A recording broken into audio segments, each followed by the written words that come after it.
এখন শ্বশুর মশাই ঘটকরে বলতেছে, ভাই সাহেব জামাই তো আমারই, বিয়া পরে হোক, আগে খাওয়ান দাওয়ান শেষ হোক, কারণ ঠান্ডা বাসি খাবার খাওয়াইলে এই জামাই সারা জিন্দিগি আমার মেয়েরে খোটা দিবে। তোর বাপে তো প্রথম দিনই আমার পুরান বাসি খানা খাওয়াচ্ছে।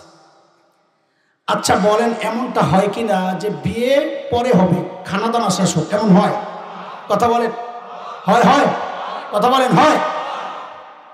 তো জামাইয়ের সামনে বিশাল খাবারের ডিশ, জামাইও তো মাশাআল্লাহ স্মার্ট জামাই। কথা কও, কি জামাই? স্মার্ট জামাই। বুঝেন স্মার্টের নানান পরিচয় আছে। বেডিরা স্মার্ট মানে কি, কয় প্যান্ট পরা টি শার্ট পরা ওড়না সারা রাস্তায় ঘুরে স্মার্ট। পোলাগো স্মার্ট, ওই যে সামনে যে প্যান্টের ভালো প্যান্ট একটা সিরা লগে কুত্তা একটা লইয়া ঘুরে স্মার্ট। জামাই স্মার্ট মানে আগের দিনের জামাই দেখলেই চিনা গেছে ওইটা জামাই। কেমনে? রুমাল টুমাল দিয়ে মুখটু কেমনে ঢেকে বসে গেছে। এখনের স্মার্ট জামাই রুমাল টুমাল নাই, হ্যাঁ খালি ঘুরায় এদিক এদিক, দেখে যেন হ্যাঁ বোনাস খুঁজতেছে। কিরে বেহায়ার গোষ্ঠী কথা কয়। এখন স্মার্ট জামাইয়ের সামনে বিশাল ডিশ, আস্তা মুরগি, আস্তা খাসি, নানান ধরনের কাবাব, রোস্ট টোস্ট, ডিয়া টিয়া, সেরা সেরা খাবার। আচ্ছা বলেন তো বিয়ের মজলিসে প্রধান মেহমান কে? কে? সবাই বলেন কে? বর, জামাই। সবচেয়ে সেরা খাবারটা কার সামনে পেশ করা হয়? বলেন কোন জামাই? আমাদের উদাহরণের জন্য কোন জামাই? স্মার্ট জামাই। স্মার্ট জামাইয়ের সামনে সেরা সেরা খাবার, সে আজকের সেরা মেহমান। কিন্তু স্মার্ট জামাই তো খালি এদিক ওদিক তাকায়, ও তাকায় রয়েছে প্যান্ডেলের বাইরে একটা বড় ভাণ্ড রাখা হয়েছে, ডেকোরেটর রাখছে। কেন? ওই মানুষের খাবার যেটা নষ্ট হয়েছে ওইটা নিয়ে ফেলায়। বাচ্চারা পোলাও খাইছে, নাকের শ্রেষ্ঠা বেশা লেগে আঠালো, মাফ করে দিয়েন বোঝানোর জন্য বলতেছি, ওই আঠালো পোলাও নিয়ে ফেলাইছে। মুরগির রান গোস্ত মস্ত খাইয়া হাড্ডি নিয়ে ফেলাইছে। লেবু চিপ্পা রস খাইয়া ছিলকা নিয়ে ফেলাইছে। জামাই কোন জামাই রে? এটা বারবার বলা লাগবে। নিজেরা তো স্মার্ট ভাবো, আসলে তুমি কি একটু খেয়াল করো। জামাইয়ের মনোযোগ এই সারা প্লেটের দিকে নাই, এই ডিশের দিকে নাই, তার মনোযোগ পড়ে রয়েছে ওই প্যান্ডেলের বাহিরের ময়লা রাখার যে টুকরি খাড়ি ভাণ্ড ওটার মধ্যে। কিছুক্ষণ পর লাভ দিয়ে উঠছে, ওইটা ওই ভাণ্ডের সামনে যায়া স্মার্ট জামাই আসন গাইরা খুব সুন্দর করে বসছে, ভাত সব সহ।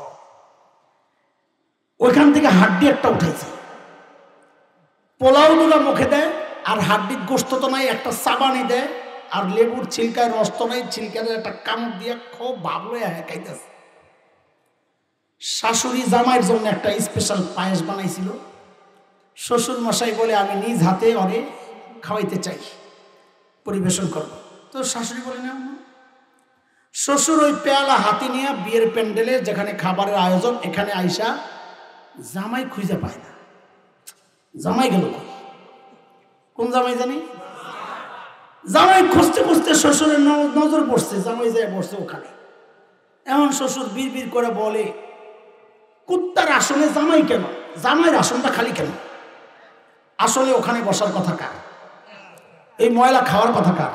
জোরে বলে না কার? কুকুরের। তো শ্বশুর বলে কি, কুত্তার আসনে এই কুকুর বলার দরকার নাই, খোসাটা বেশি হয় কুত্তা বলে। হ্যাঁ, আমাকে খোসা দেওয়া দরকার। অনেক সময় কাকের ব্যাপার আসলে বলে কাক বলিস না, কাউয়া কর। কাউয়ার মধ্যে খোসাটা একটু বেশি, কিরে?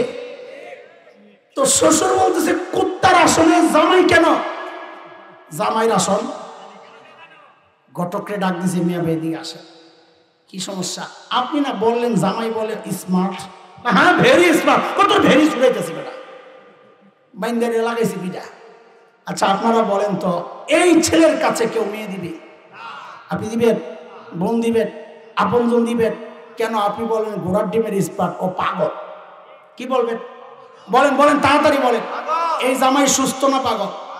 যা আজকের সেরা মেহমান হইয়া সেরা খাবারগুলারে বাদ দিয়ে গেছে ময়লা খাইতে, ওই জামাই স্মার্ট না পাগল? এটা সবাই না বললে আমি কথা আগাবো না। বলেন ওই জামাই স্মার্ট না পাগল? যুবকরা তোরা আগে কথা কও, ওই জামাই স্মার্ট না পাগল? কে কে পাগল মনে করি দেখি হাত উঠাই। অনেকে হাত উঠায় না, তার মানে আপনারা পাগল মনে করেন না। হ্যাঁ, এ তো ওই বেড়ার লগের লোক। আচ্ছা হাত নামান, ঠিক আছে বুঝছি। মানে সবাই স্বীকার করছেন সে পাগল লাগছে বেজার। তাহলে তো দেখি এই মাহফিলেও বহু পাগল বসে আছে, এই মাহফিলেও বহু পাগল আছে। কেন বুঝো, আল্লাহ তোমার দুনিয়ার সেরা মেহমান বানাইছেন, আখেরি পয়গম্বরের উম্মত, তুমি খাইরি উম্মত, কোরআনের ভাষা তুমি সর্বশ্রেষ্ঠ উম্মত, উম্মতের মধ্যে তুমি সেরা, তুমি সেরা মেহমান। আল্লাহ তোমার সামনে ডিশ সাজাইছেন কোনটা? কিতাব দিছেন তো কোরআনের মতো সেরা কিতাব, নবী দিছেন তো নবী মুহাম্মদুর রাসূলুল্লাহর মতো সেরা নবী দিছেন, নবী ইসলাম ধর্ম দিছেন তো ইসলাম নামক সেরা ধর্ম, চরিত্র স্বভাব জীবন বিধান তো আল্লাহর হাবিবের চরিত্রকে আল্লাহ নিজেই বলেছেন খুলুকুন আযীম, শ্রেষ্ঠ উত্তম মহান চরিত্র আদর্শ। আল্লাহ তোমার এই শ্রেষ্ঠ কিতাব, শ্রেষ্ঠ নবী, শ্রেষ্ঠ ধর্ম, শ্রেষ্ঠ জীবন বিধান, শ্রেষ্ঠ সুন্নাহ, শ্রেষ্ঠ জীবন চলার পথ সব সেরা সেরা দিয়া তোমার সামনে সাজায়া দিয়া তোমার এই শ্রেষ্ঠ উম্মত বানায়া আল্লাহ তোমাকে সম্মানিত করেছেন। তুমি নিজেকে স্মার্ট ভাবো, তোমার এইগুলা ভালো লাগে না, কোরআনের জিন্দেগি তোমার ভালো লাগে না, ইসলামের জিন্দেগি তোমার ভালো লাগে না, নবী ভালো লাগে না, সুন্নাহ ভালো লাগে না, তুমি গেছো কই ওই 1500 বছর আগে ডেট এক্সপায়ার হওয়া ওই খ্রিস্টান ধর্মের কৃষ্টি কালচার মানার জন্য তুমি চলে গেছো, হিন্দু মুশরিকদের নাপাক আবর্জনা ওই শিরকি কৃষ্টি কালচার লালন আর পালন করার জন্য, প্র্যাকটিস করার জন্য, হোলি খেলার নামে ওদের সাথে আনন্দ করার জন্য, বৈশাখী মেলার নামে ওদের সাথে পূজার অংশগ্রহণ করার জন্য তুমি ওখানে চলে গেছো। ভাবলেও না তুমি স্মার্ট। আল্লাহর কসম, এই নিয়ামত পাওয়া যারা বাদ দিয়া ওগুলারে গ্রহণ করতে গেছে সেই স্মার্ট না, সে আসলে একটা আস্থা পাগল। কথা বলেন ঠিক কি? তুমি স্মার্ট মনে করো। আল্লাহর নবীর সুরতের মধ্যে সবচেয়ে সারা দুনিয়ার মধ্যে সবচেয়ে সেরা স্মার্ট আমার নবী ছিলেন। বলেন কে ছিলেন? আমার নবীর সুন্নাহ সারা দুনিয়ার মধ্যে সর্বশ্রেষ্ঠ চরিত্র, আখলাক, জীবন বিধান, জীবন চলার পথ। এটা যে বুঝবে না, যে মানবে না, পুরো কপাল, হতভাগা পাগল। কথা বলেন না, একটু বেশি লেগে গেছে? খোসাটা কি বেশি লেগে গেছে? হজম করা যাবে না? যাবে না?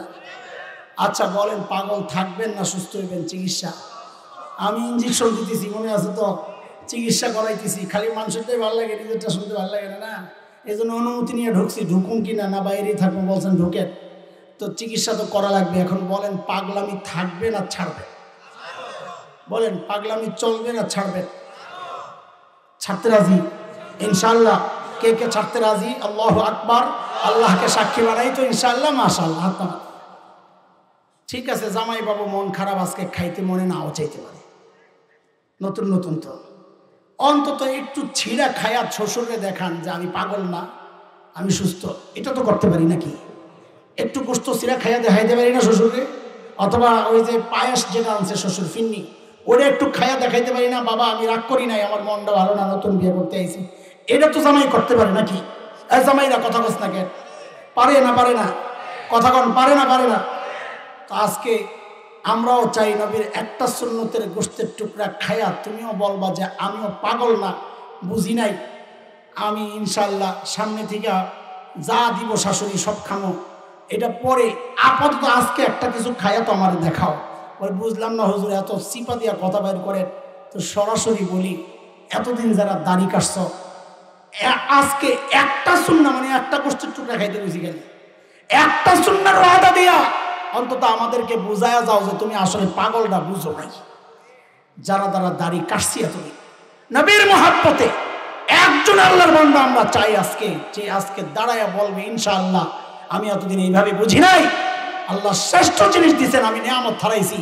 একজন আল্লাহর বান্দা যুবক দাঁড়ায়া বলবে যে আমি আজকের পর থেকে আর দাড়ি কাটবো না ইনশাআল্লাহ। দেখি একজন দরকার আমাদের ইনশাআল্লাহ। হ্যাঁ, জোর করে না, উৎসাহ। আসো বাবা, তুমি সামনে আসো। আল্লাহু আকবার, বলেন আল্লাহু আকবার। আল্লাহ আমার ভাইটাকে কবুল করেন, আল্লাহ আমার ভাইকে গোটা জীবন সুন্নাত দ্বারা সাজানোর তৌফিক দেন। আরো আসো, আসো। আজকে একটু নবীর পরিচয় আমরা জানবো ইনশাআল্লাহ তাআলা। সাল্লাল্লাহু আলাইহি ওয়াসাল্লাম। বলেন, নবী চেনেন আপনারা? হ্যাঁ, মাশাআল্লাহ। এমন অনেক মানুষ আছে যাকে দেখে বুঝার উপায় নাই, সে নবী চেনে, মুসলমান। তা আপনি সন্দেহ দূর করার জন্য নাম জিজ্ঞেস করছেন, ও ভাই তোমার নাম কি? তোর নাম বলছে সুমন, কি না? এখন পড়ছেন আরেক বিপদে, এটা কি মুসলমান সুমন না হিন্দু সুমন? কারণ এখন মুসলমানরাও সুমন রাখে, হিন্দুরাও রাখে। তো সন্দেহ দূর করার জন্য আর একটু ক্লিয়ার হওয়ার জন্য জিজ্ঞেস করছেন, ভাই তুমি কি নবী চিনো? বাপরে, এ কথা বলার সাথে সাথে তো খুব রাগ হয়ে গেছে। নবী চিনি না মানি? আমি আশিক রাসূল মিয়া। বাপরে বাপ, যেই চেহারা আশিক রাসূলের, সাফান সাফা আশিক রাসূল। বিষয়টা কেমন জানেন? এখন যেমন হিফজুল কোরআন প্রতিযোগিতা হয়, আমাদের ছেলেরা আন্তর্জাতিক পুরস্কার ছিনায় আনে। একসময় আমরা যখন ছোট ছিলাম তখনও এমন প্রতিযোগিতা হইতো এবং বাংলাদেশের প্রতিযোগীরা পুরস্কার ছিনায় আনত। কিন্তু তখন হযরত ফেসবুক শরীফ ছিল না, তো প্রচারণা পায় নাই। এখন যেমন প্রচারণা পায় ফেসবুক শরীফের উসিলায়। ওই সময় একজন ফেভারিট প্রতিযোগী ছিল আমাদের বড় ভাই, আমরাও ছিলাম ওই সময় ফেভারিট প্রতিযোগী। নাম ছিল কারি নুরুল্লাহ। এখন কাতারের এক বড় মসজিদের ইমাম, নরসিংদী বাড়ি, ফরিদাবাদ মাদ্রাসায় পড়তেন। তো ইসলামিক ফাউন্ডেশন বাইতুল মুকাররমে বাছাই প্রতিযোগিতা হইতো, বিদেশে পাঠানোর আগে ওখানে বাছাই হয়। তো আমাদের কারি নুরুল্লাহ ভাই প্রায় বাছাইয়ে প্রথম হইতেন, কিন্তু ওনাকে পাঠানো হইতো না। কেন? ওনার একটু শারীরিক সমস্যা ছিল, কাঁপতেন, এরকম কাঁপতেন। তা আন্তর্জাতিক পরিমণ্ডলে এমন কাঁপাকাঁপি চললে দেশের বদনাম হবে, ওনাকে পাঠানো হতো না। তো একবার নাকি বাছাই প্রতিযোগিতায় গেছেন, বাইতুল মুকাররমের খতিব ছিলেন তখন ওবায়দুল হক রহমতুল্লাহ আলাইহি। তো তিনিও বিচারক প্যানেলে ছিলেন পদাধিকার বলে। তো খতিব ওবায়দুল হক রহমতুল্লাহ আলাইহি জানতে চাইছেন, নুরুল্লাহ আগের মতো কাঁপুনি তুমি? তো নুরুল্লাহ ভাই নাকি উত্তর দিছেন, উত্তরটা আমার হাত আর চেহারার দিকে না দেখলে বুঝবেন না। নুরুল্লাহ ভাই উত্তর দিছেন, হুজুর আগের মতো কাঁপি না। দেখছেন আপনারা? আগের মতো কথা বলে না, আগের মতো। হাত কি করতেছে, মুখ কি করতেছে? হাতও কাঁপে, মাথাও কাঁপে, মুখে বলতেছে কাঁপি না। তো মুখের কথা আর হাতের নাড়ানি, মাথার নাড়ানি এক মিলে? আজকালকার আশিক রাসূলদের অবস্থা হয়ে গেছে এমন, মুখে বলে আশিক রাসূল, কিন্তু ওর চেহারা দেখলে বোঝার উপায় নাই ও মুসলমান। মুখে বলে একটা আর শরীর বলে আরেকটা। ও যদি আশিক রাসূল হইতো, নবীর সুন্নাত ওর চেহারায় থাকতো। ও যদি আশিক রাসূল হইতো, ওর বিবিকে হিন্দি সিনেমার নষ্টা ভ্রষ্টা আর বেশ্যাদের পোশাক ওর বিবিকে দিত। তো এই জন্য চলেন, আজকে আপনারা চিনেন না চিনেন, চলেন আজকে একটু নবী চিনি। চিনেন আপনারা, কিন্তু আমরা এমনভাবে নবীর একটা পরিচয় আপনাদের সামনে তুলে ধরতে চাই, যেই পরিচয়টা আমাদের অনেকের না জানার কারণে বাংলাদেশের বহু ফিতনা মাথা চাড়া দেয়, আমরা কথা বলি না। কারণ আমরা নবীকে যেইভাবে চেনা দরকার ওইভাবে চিনি না। তো একটু নবী চিনি ইনশাআল্লাহ, সাল্লাল্লাহু আলাইহি ওয়াসাল্লাম। সুযোগ পাইলেই পড়বেন, বলেন সাল্লাল্লাহু আলাইহি ওয়াসাল্লাম। দোস্ত, আমাকে শুরু থেকে আপনারা জবাব দেওয়া লাগবে। আমি মুখস্থ কথা আপনাদেরকে শোনাইতে পারবো না। একটা ক্লাসের মতো আমার ধরন আছে, সবার এক একটা বয়ানের ধরন আছে। আমি পড়াই, মাদ্রাসায় পড়াই, ছাত্র যেভাবে পড়াই চেষ্টা করি বয়ান ওইভাবে করতে, বুঝাইয়া বুঝাইয়া একটু একটু করে আগাবো। এজন্য আপনাদের সাপোর্ট দরকার, আপনারা কথা বলবেন। বলে আপনারা আনছি ঢাকা থেকে, আমরা কেন কথা বলবো? তো একটু জিজ্ঞেস করি, আপনাদের নওগাঁয় দৌড়ায় কি দিয়া, হাত দিয়া না পাও দিয়া? হ্যাঁ, পা দিয়ে দৌড়ায়। ও, তাহলে তো ঢাকার সাথে মিল আছে দেখি মাশাআল্লাহ। আচ্ছা বলেন তো, এটা তো ঈদগাহ না মাঠ এমনি? তো এখানে একজনকে ছেড়ে দিছে, হাত পাও খুইলা যা, ফুল স্পিড একটা দৌড়বার। ও চোখ টোক বন্ধ করে দাঁত কামড়ায় দিছে এক দৌড়। ওই পার যাওয়ার পর তার হাত দুইটা বেঁধে দিছে, দিয়ে বললেন আগের মতো ফেরত যা। বলেন ওই স্পিডে, আগের যে স্পিড ছিল ওই স্পিডে ফেরত আসতে পারবে? কেন পারবে না? পা দিয়ে না দৌড়ায় আপনাদের নওগাঁয়, পা তো খোলাই আছে, বন্ধ হাত, তো দৌড়ের স্পিড কমে গেল কেন?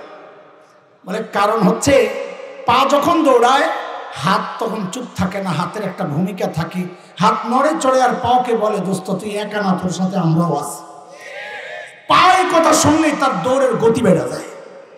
তো যারা আলোচনা করে তারা তো পায়ের ভূমিকাই নিবে, কিন্তু আপনারা যারা শ্রোতা আছেন আপনারা যদি একটু হাতের ভূমিকা না নেন, নড়াচড়া না করেন, তো পায়ের তো চলার গতি কমে যাবে।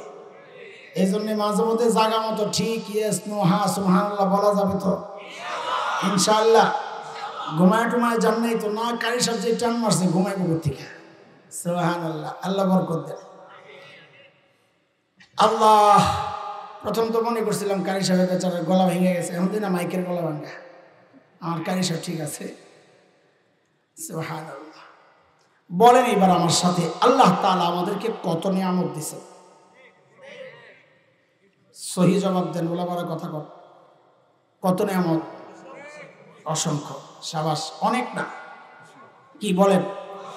অগণিত, অসংখ্য। অনেক এক জিনিস, অগণিত আরেক জিনিস। সূরা নাহল, সূরা ইব্রাহিম, দুই জায়গায় আল্লাহ এই কথাগুলো বলেছেন।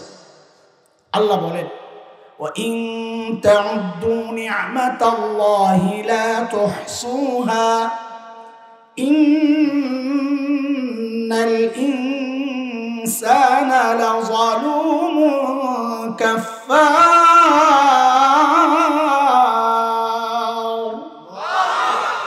বান্দা এত নিয়ামত দিছি, গণে শেষ করতে পারবে। আচ্ছা বলেন এবার, এই সমস্ত নিয়ামতগুলোর মর্যাদা কি এক না বড় ছোট আছে? যেমন ধরেন আপনাকে বলা হলো তোমার জন্য অপশন দুইটা, হয় তোমার কল্লাটা দিয়ে দিবা আর না হয় হাতটা দিবা, কোনটা দিবেন? বুঝা গেল আপনার কাছে কল্লার হাতের মূল্য এক না, তাই না? আল্লাহর নিয়ামত কিছু ছোট আছে, বড় আছে। কোন কোন নিয়ামত বড় নিয়ামত, এটা বুঝার জন্য মুফাসসিরিনরা কিছু মূলনীতি নির্ধারণ করেছে। এর মধ্যে আপনারা সাধারণ মানুষ, অত সূক্ষ্ম কথা আমি বলবো না, শুধু বুঝেন। এর মধ্যে একটা মূলনীতি হচ্ছে, যে সমস্ত নিয়ামত বর্ণনার ক্ষেত্রে আল্লাহ শব্দ আছে একটা, মান্না, অনুগ্রহ করা, এই শব্দ আল্লাহ যেখানে ব্যবহার করেছেন বুঝতে হবে ওই নিয়ামতগুলো আল্লাহর দেওয়া একটা সেরা নিয়ামত, বড় নিয়ামত। যেমন সূরা হুজুরাত এর শেষ আয়াতের আগের আয়াত, আল্লাহ বলছেন يَمُنُّونَ عَلَيْكَ أَنْ أَسْلَمُوا قُلْ لَا تَمُنُّوا عَلَيَّ إِسْلَامَكُمْ بَلِ اللَّهُ يَمُنُّ عَلَيْكُمْ أَنْ هَدَاكُمْ لِلْإِيمَانِ إِن كُنتُمْ صَادِقِينَ। আল্লাহ বলেন বান্দা, আমি যে তোমাকে আমার ঈমানের নিয়ামত দিছি, হেদায়েত দিছি, ঈমান দিছি, আমার পক্ষ থেকে এটা তোমার জন্য একটা বড় নিয়ামত। আলহামদুলিল্লাহ বলি, আলহামদুলিল্লাহ। আরেকটা নিয়ামতের কথা আল্লাহ বলেছেন, যেটা আমি শুরুতে যে আয়াত পড়েছি সূরা আলী ইমরানের 164 আয়াত, ওখানে আল্লাহ তাআলা আরেকটা বড় নিয়ামতের কথা বলেছেন। আল্লাহ বলেন لقد من الله على المؤمنين إذ بعث فيهم رسولا من أنفسهم يتلو عليهم آياته ويزكيهم ويعلمهم الكتاب والحكمة وإن كانوا من قبل لفي ضلال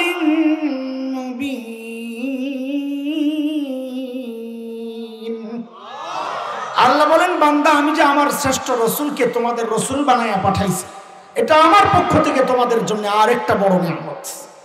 বলি আলহামদুলিল্লাহ, বলেন আবার আলহামদুলিল্লাহ। আল্লাহ তাআলা চাইলে আমাদেরকে নবী মুসা আলাইহিস সালামের উম্মত বানাতে পারতেন না?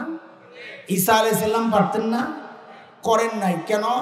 আমরা নওগাঁ বগুড়া মহাসড়ক অবরোধ করে বলছিলাম যে আমাদেরকে শেষ নবীর উম্মত বানাইতে হবে না? আল্লাহ এমনি বানাইছে? আল্লাহ নিয়ামত আমাদেরকে এমনি দিয়েছেন। এই জন্য আরো খুশি হইয়া আরো বেশি শুকরিয়ার আওয়াজে একটু বলতে হবে আলহামদুলিল্লাহ। এই যে বড় নিয়ামত আমাদের নবী, কত বড় নিয়ামত, এটা একটু আমাদের বোঝা দরকার, কত বড় নিয়ামত। এর জন্য আমি একটা ছোট্ট উদাহরণ দিই, আমাদের বড়দের দেওয়া উদাহরণ এগুলা নবী চেনানোর জন্য। এই উদাহরণটা যত বুঝবো নবী চেনা আমাদের জন্য তত সহজ হবে। একজন বাবা ঢাকায়া বলতেছে, এই জন্য আপনাকে নওগাঁর ভাষায় তো আমি বলতে পারবো না, আমার ঢাকায়া ভাষায় আমি বলতে পারবো, সেই জন্য একটু ঢাকায়া বলি, আপনারা একটু বুঝালেন। অঢেল সম্পদের মালিক, অঢেল তো বুঝেন, হিসাব নাই কত সম্পদ। আচ্ছা বলেন তো, এই অঢেল সম্পদের মালিক ব্যক্তি ঠান্ডা না গরম? কেন, টাকার একটা গরম আছে না? হ্যাঁ, তার একটা মেয়ে, সন্তানের মধ্যে একটাই মেয়ে। মেয়েরা বাবা মেয়ের প্রতি একটু দুর্বলতা এমনি বেশি থাকে। আবার একমাত্র মেয়ে, এই বাবার গরম অন্য বাবার তুলনায় একটু কম না বেশি? ঘটনাক্রমে মেয়েটা খুব সুন্দরী। এবার বলেন গরম বাড়ছে না কমছে? বাবা গরম হওয়ার জন্য অনেকগুলো উপলক্ষ এখানে একসাথে হয়ে গেছে। এক, বাবা টাকাওয়ালা, অনেক টাকা।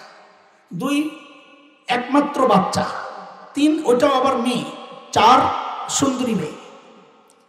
এই বাবা এইসা গরম, আমি তার নাম দিছি বোঝানোর জন্য, ওই যে বিদ্যুতের লাইন আছে একটা 440 লাইন, কাছে যাওয়া যায় না, ধরা যায় না, ছোঁয়া যায় না, আমি এই বাবার নাম দিছি 440 বাবা। পিচ্চিদেরকে বলি, পোলাপাইন যারা আছো ছোট, আমার এই কথার জবাব তোমরা মাঝে মধ্যে দিয়ে দিবা। আমি মনে করাইয়া দেওয়ার জন্য জিজ্ঞেস করবো কোন বাবা। ভাই হয়েছে, অনেক হয়েছে, মনোযোগ দেন। এখানে সেভ করেন, এখানে কলমে ইনশাআল্লাহ। এই আল্লাহর দেওয়া ক্যামেরা দিয়ে সেভ করবেন, আল্লাহর দেওয়া মেমোরিতে কি করবেন, সেভ করবেন। এটা দিয়ে রেকর্ড করবেন, এখানে সেভ করবেন, ওটা বেশি কাজ হবে ইনশাআল্লাহ। আমি আগে বলছি আমার মনোযোগ দরকার। আপনাদের কি অবস্থা মনোযোগের? পরীক্ষা নিলে তো আবার ফেল করবেন, হ্যাঁ পাস করবেন, দেখেন কিন্তু। তো কে কে ঘুমাইছেন ওটা হাত তুলে দেখান তো, দেখি আল্লাহু আকবার। এই আপনাকে মনোযোগ, এই মনোযোগ দিয়ে তো চলবো না। আমি আগেই বললাম ফেল করবো, একটু সতর্ক হওয়া দরকার ছিল যে কোন জায়গায় পরীক্ষা চলতেছে। আল্লাহ মাশাআল্লাহ, ঠিক আছে ঠিক আছে, হাত তুলে দেখাইছেন, ঘুমান নাই না? হ্যাঁ ঠিক আছে। আপনাদের সংখ্যা বেশি, এখন আপনাদের সাথে তাল না দিলে তো সমস্যা। আল্লাহ, তো কোন বাবারে মনে থাকবে ইনশাআল্লাহ? কোন বাবা? 440 বাবা। মেয়ে বিয়ের উপযুক্ত হয়েছে, এক লোক আসছে প্রস্তাব নিয়ে। তো মেয়ের বাবা ওই লোককে জিজ্ঞেস করে, আপনি কেঠা? এই ঢাকার কথা একটু বুঝবেন তো না, আপনি কেঠা? তো ওই বেটা বলে, আমি ছেলের খালু হই। ওরা হয় কে বলে? ওই আমি ছেলের খালু হই। যেই বলছে খালি আমি খালু হই, এই খেপা খেপছে, কারণ বাবা তো গরম। কোন বাবা জানি? এমন খেপা খেপছে দিছে ধমক, খাইয়া আমার মাইয়া পৌঁছে গেছে মিয়া, খালু আছেন প্রস্তাব লিয়া। তোর বেটা জিজ্ঞেস করে, তো কেঠাইব? কর বাপরে পাঠা। তো খালু আস্তে করে বলে, আরে ভাই চেতেন খেলা কইলু তো, ঠিক আছে বাইতে গেছে। যা ছেলের বাপরে কয়, ভাই যেই চেত্রে বাপরে বাপ 440 বাপ, তোমার ছেলের প্রস্তাব নিয়ে তুমি যাও। ঠিক আছে, এই শুনে আবারও বলছি হাসানোর জন্য না, এই উদাহরণটা যত বুঝবেন নবী চেনা তত সহজ হবে ইনশাআল্লাহ। তোমার ছেলের প্রস্তাব নিয়ে তুমি যাও। বাবা আসছে মেয়ের বাবার কাছে। কোন বাবা? ও ভাই, কালকে যে প্রস্তাব আসছিল আমারই ছেলে। ও আপনি? এখন ছেলের নাম জিজ্ঞেস করছে, বাপের নাম, মায়ের নাম, দাদার নাম, সারা গোষ্ঠী খবর নিস। দেখতে কেমন, হাইট কেমন, কালার কেমন, চরিত্র কেমন, বন্ধু বান্ধব কারা, সব খবর নিয়ে মেয়ের বাবার ছেলে পছন্দ হয়ে গেছে। এবার আপনারা বলেন, এই মেয়েকে বিদায় দেওয়ার সময় বাবা যখন বাজার করবে, তো শাড়ি কিনলে কম দামি কিনবে না বেশি দামি? কেন? কারণ তার পয়সার অভাব নাই, খরচের জায়গা নাই এই মেয়ে ছাড়া। তো মার্কেটে গিয়ে শাড়ি কিনে তো সেরাটা কিনে, গয়না কিনে তো সেরাটা, প্রসাধনী কিনে তো সেরাটা, সব সেরা সেরা জিনিস দিয়ে সাজায় মেয়েটাকে বিদায় দিই। এমনটাই তো হওয়ার কথা নাকি? আচ্ছা দোস্ত, একজন বাবা তার মেয়েকে যতটা ভালোবাসে, আল্লাহ সুবহানাহু ওয়া তাআলা তার প্রিয় হাবিব সাল্লাল্লাহু আলাইহি ওয়াসাল্লামকে তার চেয়ে হাজার কোটি গুণ বেশি ভালোবাসে।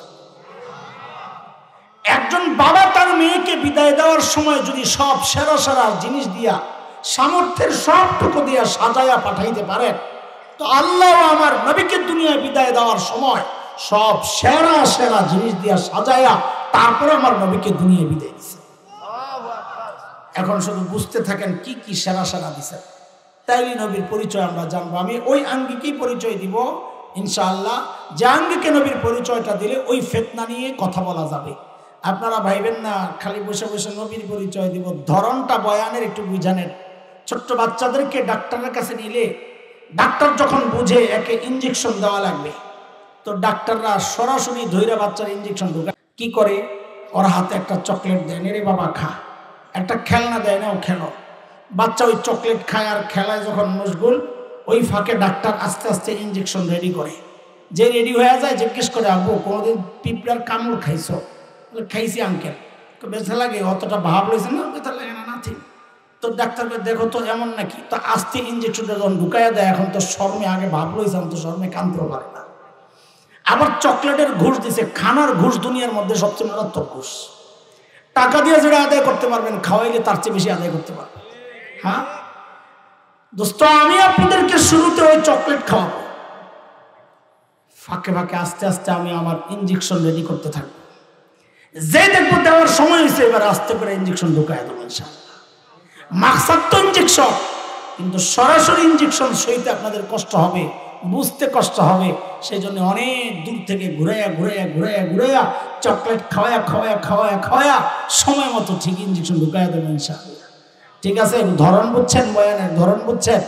তো এখন কি চলবে? চকলেট খাওয়া খাই। আমার নবীর সম্মান এগুলো শুনতে মজাই লাগে, এই জন্য এটা বললাম চকলেট খাওয়া খাই। ঠিক ওই বাবার মতো আল্লাহ আমার নবীকে দুনিয়ায় পাঠানোর সময় সব বিষয় লক্ষ্য করেছেন।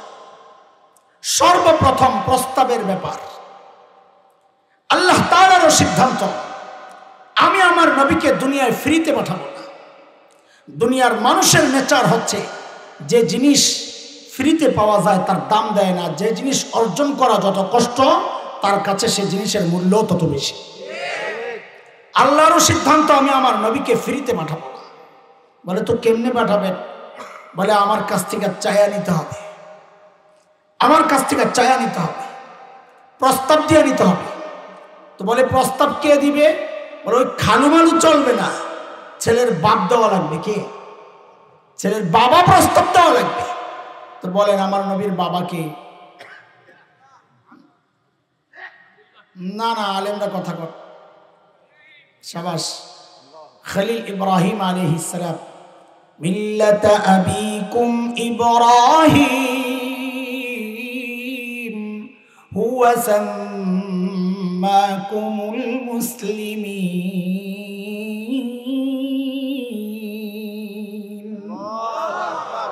খলিল ইব্রাহিম যখন বাইতুল্লাহ বানান, আল্লাহ খলিলের দিলের মধ্যে ওই কথা ঢেলে দিয়েছেন, খলিল এত দামি একটা কাজ আপনি করেছেন, আমি আপনাকে পুরস্কার দিতে চাই, কি নেবেন বলেন? খলিল চিন্তা করছেন, সারা জিন্দেগি চায়া চায়া পাইলাম জমজমওয়ালা ইসমাইল। কাকে পাইছেন? ইসমাইল আলাইহিস সালামকে বলা হয় জবিহুল্লাহ, জমজমওয়ালা। খলিল চিন্তা করছেন, সারা জিন্দেগি চায়া চায়া পাইলাম জমজমওয়ালা, সুযোগ যেহেতু পেয়ে গেছে, এবার চাইব সবচেয়ে বড়টা। খলিল এইবার আল্লাহর কাছে চায়া বসছেন কাউসারওয়ালা। কি চায়া বসছেন? বুঝেন না এই কথা? দেখেন আমি বুঝার জন্য এইভাবে ঘুরে ঘুরে আনছি, আসলে কথাগুলো কোরআনের। আপনি দেখবেন আমি বুঝায় বুঝায় ঘুরে টুরে আইনার শেষে কোরআনের আয়াত ফিট করতেছি, এটা কোরআনের কথা। খলিল হাত উঠাইছেন বাইতুল্লাহ বানায়া, রব্বানা ওয়াবআস ফীহিম রাসূলাম মিনহুম ইয়াতলু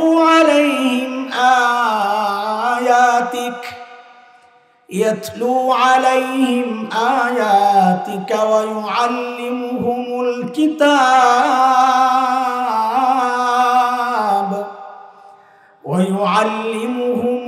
কিতাব ওয়াল হিকমাতা ওয়া ইউযাক্কিহিম ইন্নাকা আনতাল আজিজুল হাকীম।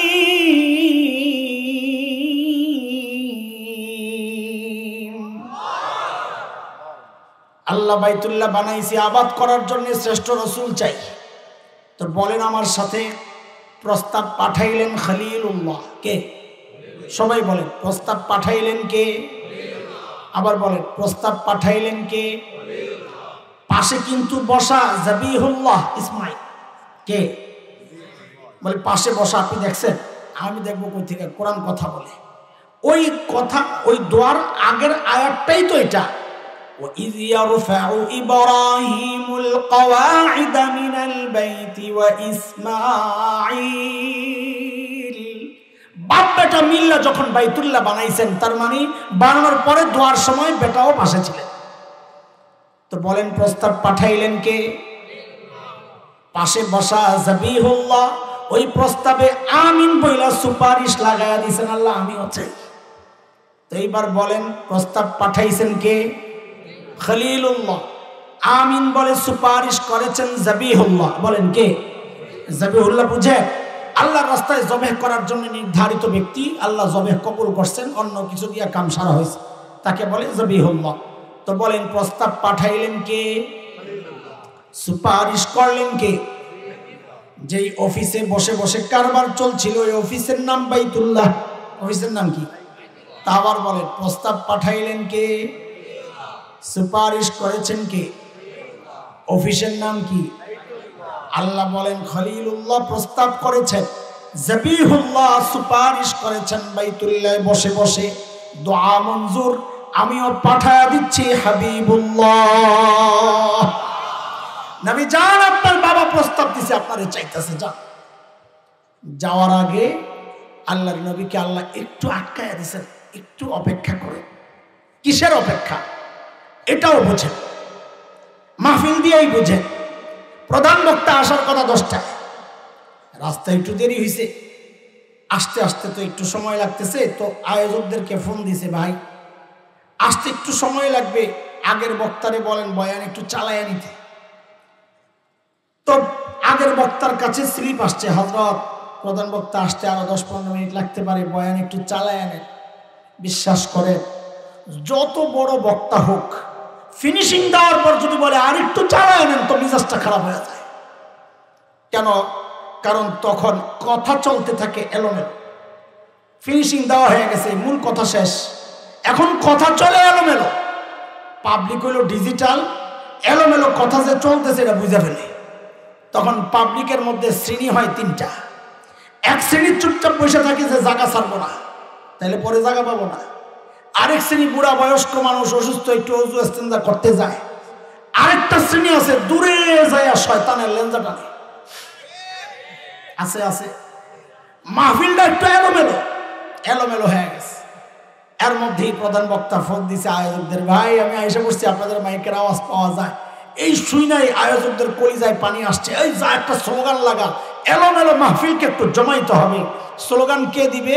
বয়ান চলার সময় স্লোগান অন্যরা দিবে না, তাহলে যিনি বয়ান করেন তাকে ছোট করা হয়। তিনি আল্লাহর কালামের বয়ান করতেছেন, হাদিস শোনাইতেছেন। যিনি আসছেন তার মর্যাদা যেই কোরআনের কারণে ওই কোরআনের আলোচনা চলতেছে, কাজে তার মর্যাদা কোরআনের চেয়ে বেশি না। কোরআনের আলোচনা চলা অবস্থায় কোনো স্লোগান চলবে না। হ্যাঁ, স্লোগান যদি বক্তা নিজে দেন তাইলে এটাই হলো বেটার। বক্তা স্লোগান কেন দিবেন? যেন মাহফিলটা একটু জমে যায়।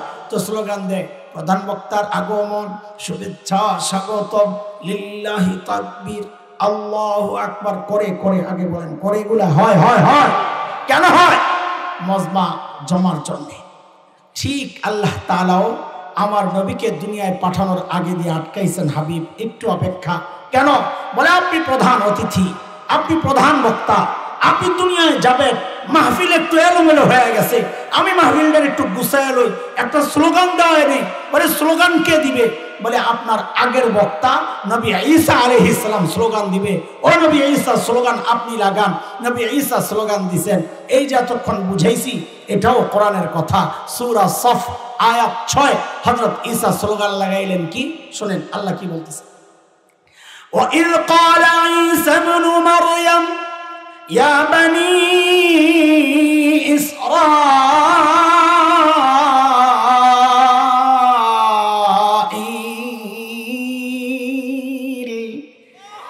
إِنِّي رَسُولُ اللَّهِ إِلَيْكُمْ مُصَدِّقًا لِمَا بَيْنَ يَدَيَّ مِنَ التَّوْرَاةِ ومبشرا برسول يأتي من بعد اسمه أحمد। হযরত ঈসার স্লোগানের মূল পয়েন্ট দুইটা। দোস্ত আমি ধীরে ধীরে ইনজেকশনের দিকে চলে যাব, এই জন্য মনোযোগ খুব দরকার। বলেন হযরত ঈসার বক্তব্যের মূল পয়েন্ট কয়টা? সবাই বলেন তো একটু বলেন, সবাই কয়টা? এক নম্বর পয়েন্টটা সবাই মুখস্থ করেন, কারণ সমস্ত ফিতনার বিষয় এই এক নম্বর পয়েন্টের মধ্যে আছে। এটা না বোঝার কারণে বাংলাদেশের ফিতনাগুলো আমরা বুঝতে পারছি না। আলেমরা প্রতিবাদ করলে তাদের বিরুদ্ধাচরণ করি। এজন্য এই ফিতনা সম্পর্কে আমাদের খুব সজাগ হওয়া দরকার। সেই ফিতনা, সেই ঈসা আলাইহিস সালামের সেই বক্তব্যটা হচ্ছে, তিনি বলেছেন, ও বনি ইসরাইল, ইয়া বনি ইসরাইল ইন্নী রাসূলুল্লাহি ইলাইকুম, ও বনি ইসরাইল আল্লাহ আমাকে তোমাদের রসুল বানাইয়া পাঠাইছেন। এই কথাটা সবাই মুখস্থ করেন। বলেন হযরত ঈসার কথা কি? ও বনি ইসরাইল, সবাই বলেন আল্লাহ আমাকে তোমাদের রসুল বানাইয়া পাঠাইছেন। বলেন বলেন, এটা বড় বড় কঠিন কথা। এই কথা বুঝলে সে দুনিয়ার বহু ফিতনা সে তার চোখের সামনে ক্লিয়ার থাকবে। এটা না বোঝার কারণেই আমরা ফিতনাগুলো বুঝি না। সবাই বলেন হযরত ঈসার কথাটা কি? ও বনি ইসরাইল আল্লাহ আমাকে তোমাদের রসুল বানাইয়া পাঠাইছে। সহজ কথা, আল্লাহ হযরত ঈসাকে কাদের রসুল বানাইয়া পাঠাইছে? এই কথা হযরত ঈসার নিজের বক্তব্য। এটা শুধু মাথায় রেখে আমাদের আলোচনার মূল পয়েন্ট এটা। এই পয়েন্ট ধরেই আমরা আমাদের মূল পয়েন্টে ঢুকবো ইনশাআল্লাহ তাআলা। সেটা একটু পরে আসতেছি ইনশাআল্লাহ। হযরত ঈসার 2 নম্বর কথা, এতদিন তো আমি বয়ান করেছি, তোমরা সুসংবাদ গ্রহণ করো, আমার পরে যিনি আসছেন তিনি হচ্ছেন আহমদ।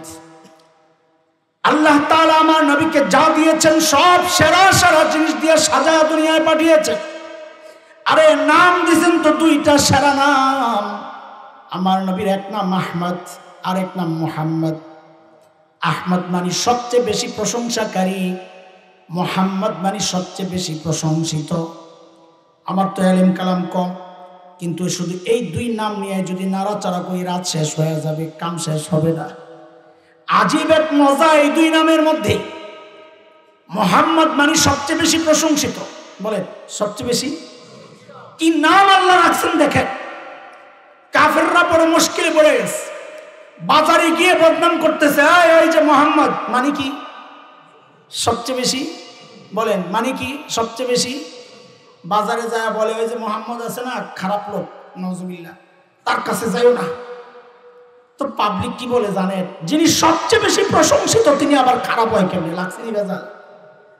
বাড়িতে আইসা সবাই মিটিংয়ে বসছে, এরে এই নামে তো ডাকা যাবে না। সবচেয়ে বেশি প্রশংসিত মানুষ জিজ্ঞেস করে এই লোক খারাপ হয় কেমনে? কি করা যায়? নাম পাল্টা। মিটিং বইছে, কি নাম দেওয়া যায়? আমি মাঝে মাঝে মজাক করে বলি, এই যুগের পান্ডা 2-1টা যদি ওই মিটিংয়ে থাকতো তো প্রস্তাব দিত তেতুল হুজুর রাখা। আল্লাহ সারাই ছিল না, ওই পান্ডারা নতুন নাম দিছে মুজাম্মাম। নাউজুবিল্লাহ পড়ে সবচেয়ে বেশি নিন্দিত। এবার গেছে বাজারে, যা বলে শোন, ওই যে মুজাম্মাম আছে না, এই লোক খারাপ, এর কাছে যাইস না। 40 বছর থেকে মানুষ একজন মানুষকে চিনেছে মোহাম্মদ নামে, এখন যেই বলছে মুজাম্মাম কেউ চিনে না। বুঝলাম না মুজাম্মাম কেনা, চিনলাম না তো, লাগছেনি ভেজাল। আল্লাহ আমার নবীর কি নাম রেখে দিছেন, তুমি সারা জিন্দগি বদনাম করবা, দিন শেষে জিজ্ঞেস করা হবে এরে কার বদনাম করলি, তো বলবে ওই যে সবচেয়ে বেশি প্রশংসিত যে তার। বলে তোর মাথা ঠিক আছে? আল্লাহু আকবার বলে না মানুষ। আমার নবীর আরেক নাম আহমদ। আরে কি সুন্দর না! এরা দোস্ত আল্লাহ সমস্ত নবীদেরকে দুনিয়ায় পাঠিয়েছেন ইবাদত শেখানোর জন্য। বলেন তো ইবাদতের মধ্যে শ্রেষ্ঠ ইবাদত কোনটা? জোরে কোন? সন্দেহ আছে তো জোরে বলেন। এই কোনো খাওয়া খাই চলবে না, বন্ধ কর, বন্ধ কর, কোনো খাওয়া খাই চলবে না। সূক্ষ্ম মনোযোগ দিয়েই তো কথা বোঝানোর জন্য কঠিন হবে। সেখানে খায়া খায়া তুই কেমনে বুঝবি? আর আমি না খায়া বসছি বেটা, ঢাকা থেকে আইসা আমার খিদা আছে পেটে, তোর এই খানা দেখলে তোর পেট নষ্ট হয়ে শেষ হয়ে যাবে। চোখ আছে না, চোখ তো হক, হুজুর ঠিক না, চোখ লাগে।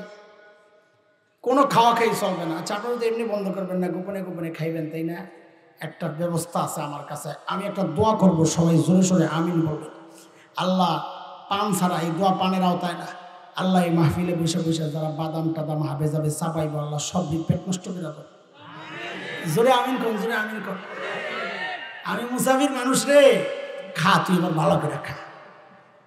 এছাড়া আর বন্ধ করার কোনো রাস্তা আমরা দেখি না। বারবার মনে করে পরে দেখি চুপচাপ তাকায় থাকে, যে দেয় হুজুরের দিকে তাকাইছে, আজকে মনে আর ভালো মানুষ।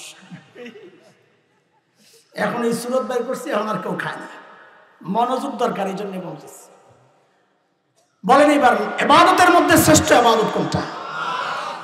আল্লাহ তাআলা আপনি খেয়াল করে দেখেন, ওই নামাজটাকেও আমার নবীর নামটা দিয়ে সাজাইছে। বলে এটা আবার কেমনি? বলে আহমদ লিখতে অক্ষর লাগে 4টা। কয়টা? আলিফ, হা, মিম, দাল। ছোট্ট বাচ্চা আছে আমাদের এখানে স্টেজে, কই হাবেশ সাহেব কই? তুমি ওদিকে ফিরা দাঁড়াও, পশ্চিম কোণটা। আচ্ছা ঠিক আছে, দাঁড়াও। আসলে ও এমন ভাবে দাঁড়াইছে, আপনাদের থেকে তো বামে, আপনারাও পশ্চিমে দাঁড়ালেও বামে, আপনাদের ডাইনে থাকলে আর কি হিসাবটা বুঝতো। আচ্ছা তুমি ওদিকে ফেরো, হ্যাঁ এইবার হবে। ওইখানে যাও, ওইখানে। মাশাআল্লাহ, আর একটু পিছনে যাও। বলেন আহমদ লিখতে অক্ষর লাগে কয়টা? একজন মানুষের টোটাল নামাজটাই 4 অক্ষর দিয়ে সাজাইছেন আল্লাহ। একজন মানুষ যখন দাঁড়ায় আছে, যখন আহমদের আলিফটা দাঁড়ায় আছে, রুকুতে যাও। এইবার দেখেন আপনাদের কাছ থেকে দেখা যায় হায়ের মাথা, সুবহানাল্লাহ। এইবার সেজদায় যাও, দেখেন এইবার কি সুন্দর মিমের মাথা। এইবার বসো, দেখেন কেমনে দাল বসে হইছে দাল। আল্লাহু আকবার। এর দোস্ত ভাষার মধ্যে শ্রেষ্ঠ ভাষা কোনটা? আন্তর্জাতিক কোনটা? আন্তর্জাতিক ভাষা কোনটা? এটাই জানছে। 2 হাত মাটির নিচে চলেন ইংরেজি, তো 2 হাত মাটির নিচেই চলে না, ওই ভাষায় আন্তর্জাতিক কেমন হয়? ফেরেশতারা আপনারে খবরে জিজ্ঞেস করবে, হোয়ার ইউ, কি জিজ্ঞেস করবে? বলেন না কথা। মার রব্বুকা, আরবি না ইংরেজি? যেই ভাষা আসমানের উপরে চলে, যেই ভাষা জমিনের নিচেও চলে, যেই ভাষা জান্নাতেও চলবে, আসল আন্তর্জাতিক ভাষা তো সেই আরবি ভাষা। আল্লাহ আমার নবীর নাম দিয়ে ওই ভাষাও সাজাইছেন, সুবহানাল্লাহ। বলে মানে কি? বলে আরবি ভাষার আলিফ থেকে ইয়া পর্যন্ত টান দিয়ে দেখেন, আল্লাহ আমার নবীর প্রত্যেকটা নামের প্রথম অক্ষর দিয়ে ওই ভাষা সাজাইছেন।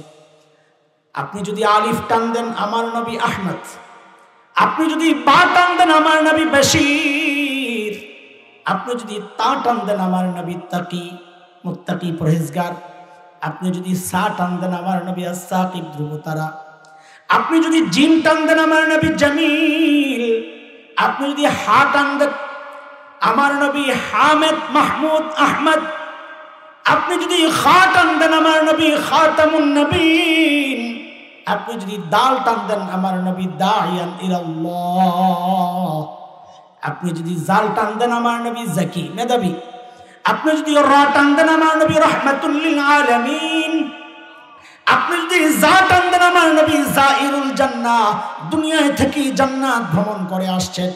আপনি যদি সিন টান দেন আমার নবী সাইয়্যিদুল বাশার, আমার নবী সাকিয়ে কাউসার।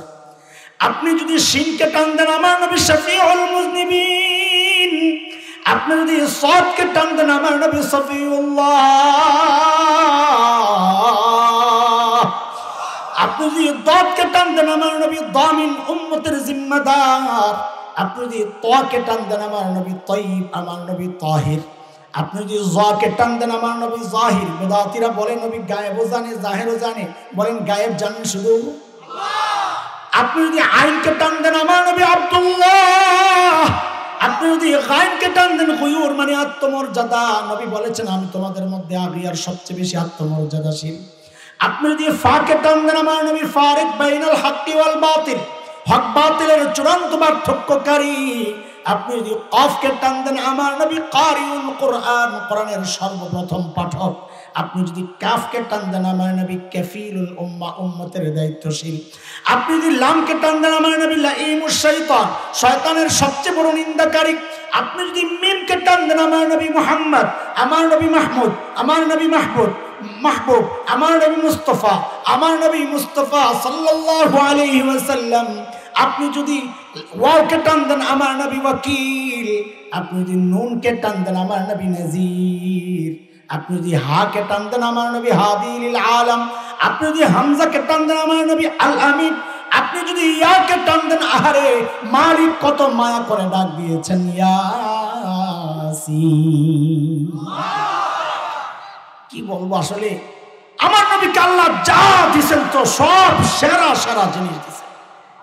চোখ দিছেন তো সেরা, কান দিছেন তো সেরা, ঠোঁট দিছেন তো সেরা, হাসি দিছেন তো সেরা। আরে কয়টা বলবো, এমনকি ঘাম দিছেন, ঘাম ওইটাও সেরা। কেন? আমার আপনার ঘামের দুর্গন্ধে ধারে কাছে কেউ বসতে পারে না। আর নবীর ঘাম সাহাবায়ে কেরাম সংগ্রহ করতেন। কেন? অনুষ্ঠান হইলে লাগায়া দিতেন, গোটা প্রোগ্রাম সুঘ্রাণে মৌমৌ করত। আল্লাহ কিতাব দিছেন তো সেরা কিতাব কোরআন। আল্লাহ উম্মত দিছেন তো আমাদেরকে দিছেন খায়রু উম্মাহ, সেরা উম্মাহ। আল্লাহ বন্ধু দিছেন তো আবু বকরের মতো সেরা বন্ধু দিয়ে দিছেন। আহা, এই সবগুলোর আলাদা আলাদা আলোচনা করলে রাত শেষ হবে। আমি শুধু একটা কথাই একটু আগাই, সেটা হচ্ছে আল্লাহ বরকত দিছেন তো সব বরকত যেন আমার নবীর সাথেই আল্লাহ দুনিয়ায় পাঠায়া দিছেন।